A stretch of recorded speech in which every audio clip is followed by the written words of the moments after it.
Ekipa Mozzart Sporta nastavlja sa radom u Manili. Naš današnji sagovornik je doskorašnji košarkaš Partizan Mozart Beta i novo pojačanje, povratnik u redove Panathinaikosa, Janis Papapetru. Janis, first of all, thank you for sharing your time with us. First of all, sad to hear that Kostas Mitoglu, Dinos Mitoglu is not going to play. Very big loss for your team. Yeah, it's a significant loss for us. He's a very important player, you know, after such a long time period that he was out. Came back in a great shape, and he was really important for us. So, you know, it's another loss. We have already many players that don't play this season, like we know already the absences that we had. So this comes to addition to that. But, you know, we need to focus on what we have and who's going to play, and we need to give our best, you know. Yes. It's tough to, I presume it's tough to cope with everything, you know. You don't have Janis, you don't have Kalates, Lucas, many other players. So was it difficult for you guys, you know, to keep your focus, your mind on the preparations or on the start of this on the basket? Yeah, no, not really. I think we focused on what we can control, you know. Yes. From day one we said that we have a group of guys here that they are willing to play and they want to be here, and we try to give our best, and we try to work hard. I think we prepared very well, and here we are now, you know, to the real tournament to see what we got. Tell me, how are you feeling? You had a really long, tough season. You had short period of time to rest, and now you're here in Manila. No, feeling great. You know, it's after the season was over, I had an injury with my shoulder that kept me out for quite a long time. I didn't expect to be that serious, so you know, I stayed out for almost 2 months, and then I started to practice with the national team. Got back in shape, and now I'm feeling actually great. You're a new player of Panathinaikos. Many movements on the market from club from Athens. So. How do you feel? You didn't practically had time to think about the club season and everything, but you have a new coach, many new players. You came back to Pau. Yeah, I mean, you know, it's exciting. Panathinaikos made many moves this season, and obviously the club's goal is to be back to where they belong, and you know, to successes that had the previous years. So, you know, it's a good challenge for all of us. I think we have a great squad, a great team, a great coach, and everything looks very exciting, you know, so it's a very good opportunity. Many people see Panathinaikos as one of probably top candidates for EuroLeague title. Is it that burden on your team or not when you see the other movements of other teams? Oh, it's hard to speak like this, you know. I think it's difficult, and sometimes it's tricky to say that we will be contender for a EuroLeague because teams are not built in 1 year, you know. It's very difficult to add 10 new players, 11 new players, and thinking that the chemistry and everything will work out magically and you will be perfect in the first season, you know. This will be ideal. Yes. But we really need to focus on getting better and getting to where we belong and being back as a playoff team, as a contender for a Final Four team. And this will be very important because you see it every year, you know, to win a EuroLeague is very difficult. You need to have luck in your side. Yeah. We saw what happened with Madrid last season and how they even won EuroLeague, the last shot of Sergio Yul. So, you know, it's very difficult to put that burden on you, and I think we really need to just show that Panathinaikos is back and will be back for the next seasons.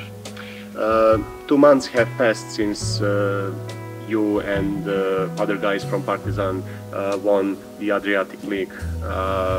Long time has passed, so what are your thoughts about everything that happened, you know, the title that came back to Partizan after a decade of waiting and everything?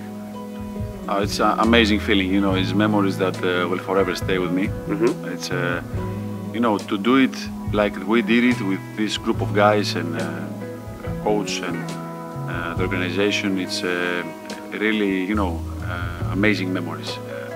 We really came together as a group. We made friendships for a lifetime. At the end of the day, when we won the championship, we didn't want to leave. Everybody was crying.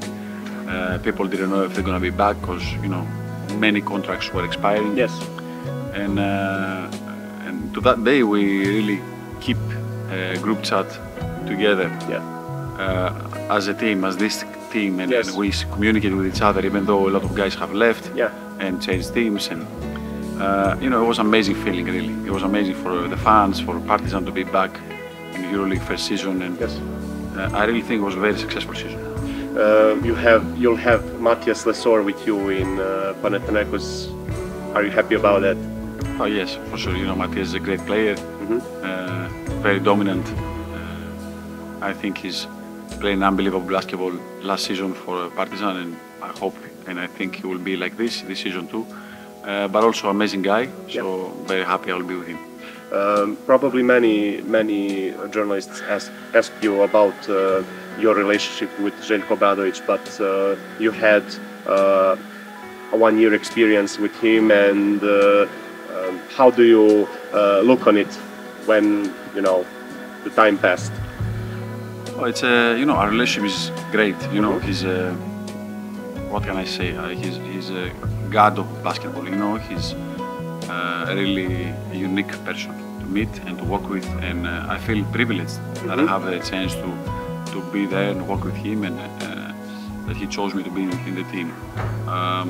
It was, like I said, he had ups and downs. Like always, he's very demanding, which is good in our sport. Yeah. To always demand more and always, try to pursue excellence. Yeah. And for us was, this worked. We won, like I said, we were one step from going to Final Four with everything that happened. And, I really think this all starts from him and the way he approaches the players and coaches the team in the court. And outside of the court, I think he's friends with everybody, really. You guys missed EuroLeague Final Four train for practically 1 quarter because you were leading in Madrid in that 5th game. How do you look upon on that whole series after everything that happened?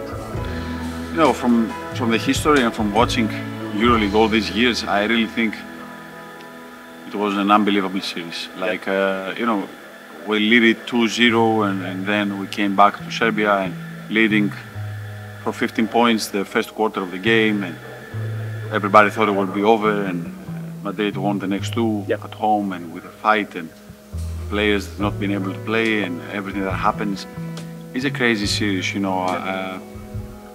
I think first 2 games that we went in there and we played full team, us and full team Madrid, we really dominated and we showed that we're really capable of doing a lot of things. And I think after that, our mind and everything was really messed up because, we missed Panther, we missed Lesor for the 3rd game, and the team kind of lost its balance. So, after that, I think there's no excuse for us because also Madrid lost some players. But I kind of think this changed the momentum of the series, and we ended up falling short, even though we made an unbelievable effort. You probably saw that Kevin Panther, Zach Ledey, Alex Avramovic all signed new contracts, that Partizan is building a whole new team. Did you have time to see? Sure. What's your opinion on that? No, I speak with the guys, very often. Like I said, we keep an amazing relationship, so we speak very often. I think, it's, players that had to stay, and Kevin, obviously captain of the team, and Zach, they've been there already 2 seasons. They came to Partizan when Partizan was playing in Eurocup. So they built this together. They were there from day one, and I think they can. It was really big for them to stay, and I don't think that the roster is finished. It's my personal opinion. I don't know if it is, but they made good additions with Ponitka and big guy, I forget his name, from the NBA. Kaminsky, yes. So, you know, they made great additions to players that, and also Dozier, the point guard. The roster looks good. You know, I'm sure the excitement will be amazing. I saw a post of Partizan about the season tickets. Yes. So fans and excitement will be, you know, unique like it was last season. So I'm really confident that Partizan will be again at the top, you know, and compete for everything, you know, really to win everything. Last question, what are your thoughts on the Serbia team? As you guys, we also had many players out because of injuries or other reasons, and what are your thoughts on Bogdan Bogdanovic, Stefan Jovic? You played against those guys, not Stefan Jovic because he was injured, but against Serbia. Yeah, I mean, okay, they also miss a lot of players like we do, but you know, they have talent, and they kind of like have the same road like we do, meaning that okay, they miss Jokic and we miss Antetokounmpo, and during the course of the preparation, they also missed Nedovic. Now we miss Dinos. And, you know, like. But I think the value is there. You know, they have still great players in the roster. They have great talent, and I think they have enough to go really far. You know, sometimes in tournaments like this, it really depends on luck. It really depends on if you get out of group stages, who will you match with, and it's one game. And you know, like us last season, and also Serbia, we went undefeated, and then we go and play against Germany, and we lose a game that they played, you know, excellent game, Germany, and we were out without one loss. So it really depends on the knockout stage who they're gonna face. But I think from the group side, I think that you know they will be able to pass and you know have the quality as a team. Okay, Janis, thank you for your time, and we wish you good luck. Thank you, guys.